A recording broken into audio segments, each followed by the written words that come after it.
The greatest myth in the WNBA dump has officially been exposed. The myth of all myths, the deception of deception. For the better part of 2 years, maybe even 3 years, the mainstream media has been trying to convince us that Angel Reese is a huge star. Well, the first returns are coming in on the WNBA All-Star voting. Of course, it will be in Indianapolis. And as you can imagine, Caitlin Clark is leading the All-Star vote. By the way, it looks like a massive turnout. The greatest marketing machine in the WNBA just hit a brick wall. A player with the endorsements of a global icon, the media coverage of a champion, and the confidence of a queen has been met with a deafening silence from the one group that matters most, the fans. For months, we've been told Angel Reese is the new face of the league, the force driving its explosive growth. So why, when the All-Star ballots were cast, did she not even crack the top 10? The answer reveals a shocking disconnect between the story the media is selling and the reality fans are watching every single night. The myth of the chosen one has officially begun to unravel. Be honest. Second straight year that Clark has led the fan voting. She was second in early returns in fan voting in 2024, but jumped to first with around 700,000 total votes by the end of the period. So I'm wondering, are we going to see 1 million votes this time? Because I saw somebody earlier that said so far, voting is actually way up versus exactly where we was at this time last year. Caitlin Clark has 3 times the amount of votes. 3 times the amount of votes as Angel Reese. So there you go.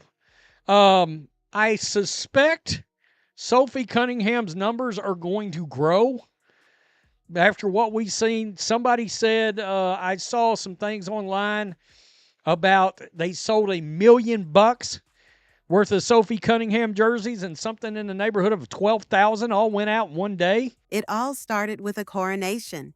Before she even played a dozen professional games, major media outlets had decided Angel Reese was the co-ruler of the new WNBA. Forbes magazine ran headlines anointing her as a key engine of WNBA growth.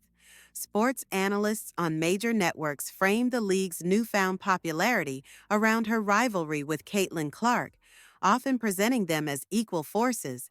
It was a perfectly crafted narrative, the unapologetically bold and gritty Bayou Barbie against the polished, long-range shooter. The media didn't just report on her, they built her throne piece by piece, ensuring her face was everywhere.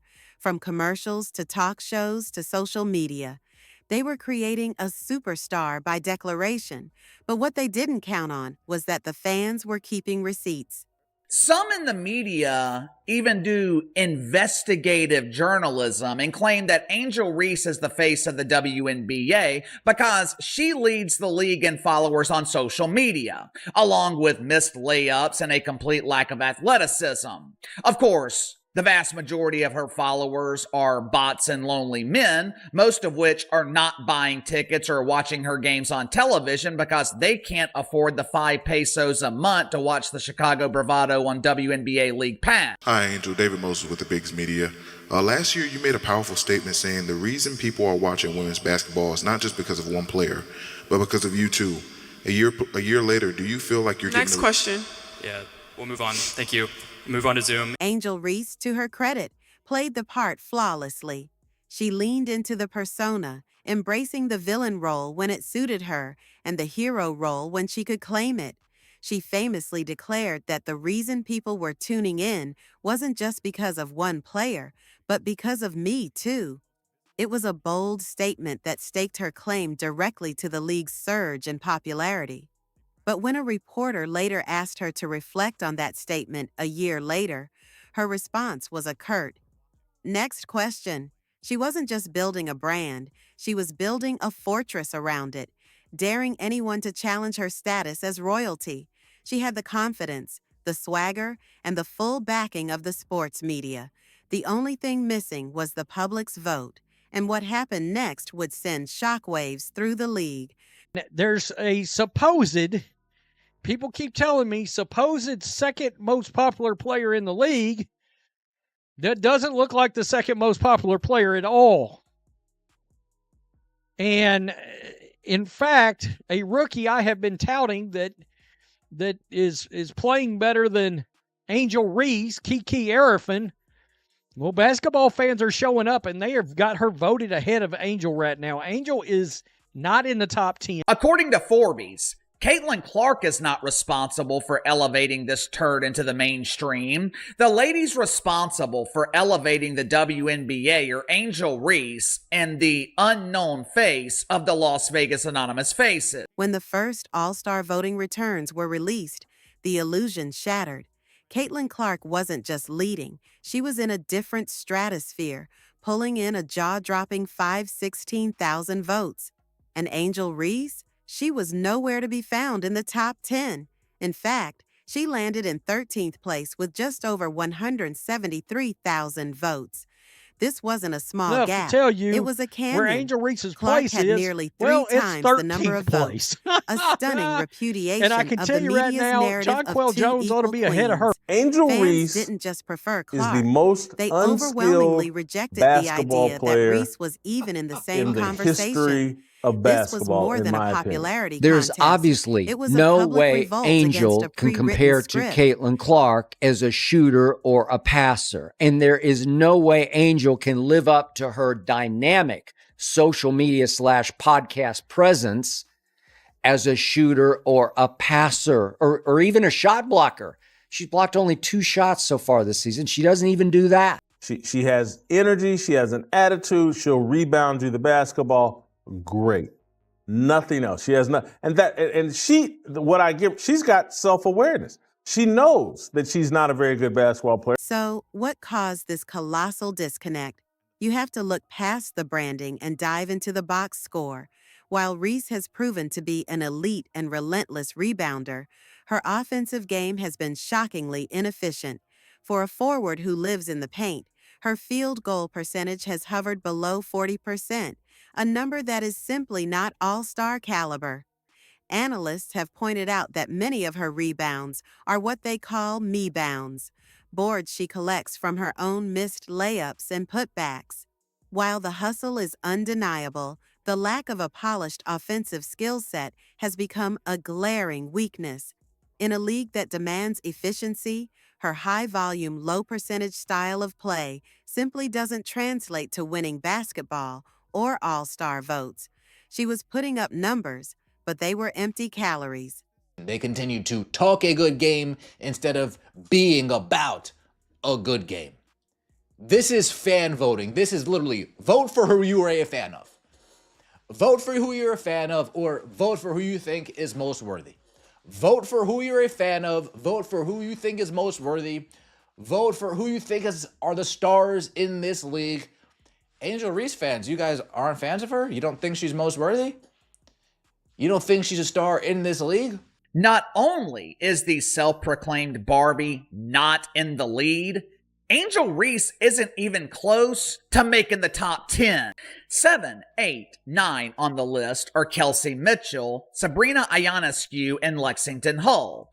The following 3 are Kiki Arifin, Kelsey the Plumber, and Satu Sabali? You mean to tell me these unknowns are ranked ahead of the face of the league? Meanwhile, the player she was positioned against was quietly building an undeniable case for superstardom. Caitlin Clark's rise wasn't fueled by bold proclamations. It was built on a foundation of broken records and breathtaking performances. She arrived in the league and immediately started selling out arenas, shattering viewership records, and putting up stat lines that veteran players would envy. Her popularity wasn't a media invention. It was a direct result of her on-court brilliance. Fans were drawn to her because she delivered night after night.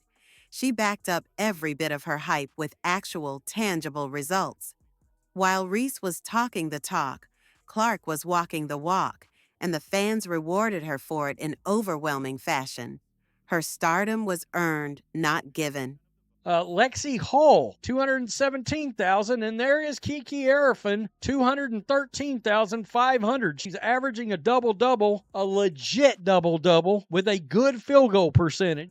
Angel Reese, well, wait a minute. I thought it was about you too. Everybody's watching because of me too, except everybody's not watching because of you too. I mean, guys, if the ratings ain't enough and the attendance ain't enough and what happened at LSU ain't enough and all this other stuff ain't enough to tell you where Angel Reese's place is, well, it's 13th place. So even right down here, the mirror's calling out Angel Reese. As for Reese, one-time All-Star from last year in a rookie season alongside Clark, who appears set to earn a second honor, has struggled in 2025. 23-year-old, notorious for her rebounding supremacy, averages 11 points, but the Sky are 3-8. And she's shooting like, I don't even know what she's at now. It's probably less than 35%. But this story is bigger than just two players. Looking at the rest of the All-Star ballot reveals an even deeper truth. Players like Aja Wilson, the reigning MVP, and Aaliyah Boston, a model of two-way efficiency, both pulled in over 400,000 votes each, dwarfing Reese's numbers. Even less hyped forwards like Nneka Ogwumike and Dewana Bonner were ranked significantly higher by the fans.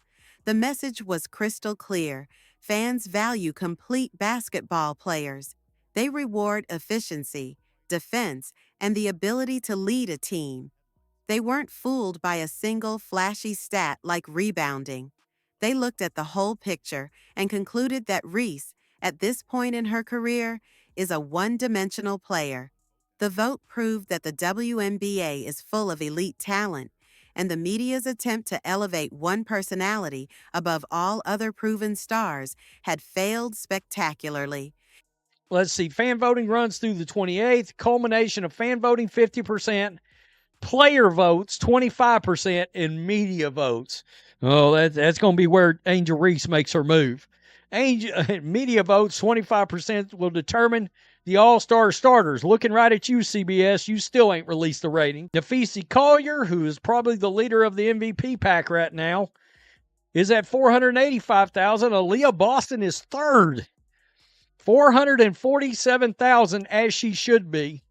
Aaliyah should get some MVP conversation. I'm going to be honest. I know Kelsey Plum is likable. She's a lovely lady, but you mean to tell me she's more popular than Angel Reese? The same Angel Reese who has been begging, and I mean begging, people on social media to vote for her? Angel Reese, number 13 on the list, 173,000 votes. This brings us to the heart of the issue, the anatomy of a massive disconnect. How did the media get it so wrong? They fell in love with a narrative. The edgy, confident rival is a compelling story, one that's easy to sell. They pushed a persona, assuming the performance would eventually catch up. But modern fans are more sophisticated than ever. They don't just watch highlights, they watch full games on League Pass. They don't just read headlines, they check advanced stats on their phones. They saw the missed shots, the low percentage, and the moments where her game didn't match her confidence. The league and its media partners tried to engineer a star, pasting her face on billboards and pushing her in every interview. But they forgot the most important rule. You can't tell the audience what to like. You have to show them. And in the end, the fans believe their own eyes over the headlines. So, what does this all mean? The 2024 All-Star vote wasn't just a tally. It was a verdict. It was a clear message from the fan base to the entire sports world that the rules for creating a star have changed. Hype is no longer enough. Endorsements aren't enough. A compelling persona isn't enough. In the modern WNBA, respect is earned between the lines, and popularity is a direct consequence of performance. Angel Reese may still have the media's attention, but she has lost the people's mandate. the vote has exposed the reality that she is not the face of the league, nor is she its second in command. She is a player with undeniable talent in one area, but with a long way to go to earn the status she so boldly claimed. The fans have spoken, and now the ball is in her court to write the next chapter, not with her words, but with her game. Didn't shoot a single free throw. Although she did have 12 rebounds, her average, which does lead the league. But a couple of times Angel drove it and flung up just these wild shots from 3 or 4 feet that missed the rim by, 3 or 4 feet. Just looked so ridiculously awkward, like she'd never even played basketball. These numbers are 100% accurate, and Angel Reese is the 13th most popular player in the WNBA. This probably means she will not be a starter in the All-Star game, which would make sense because Angel Reese shouldn't be a starter for a regular season game.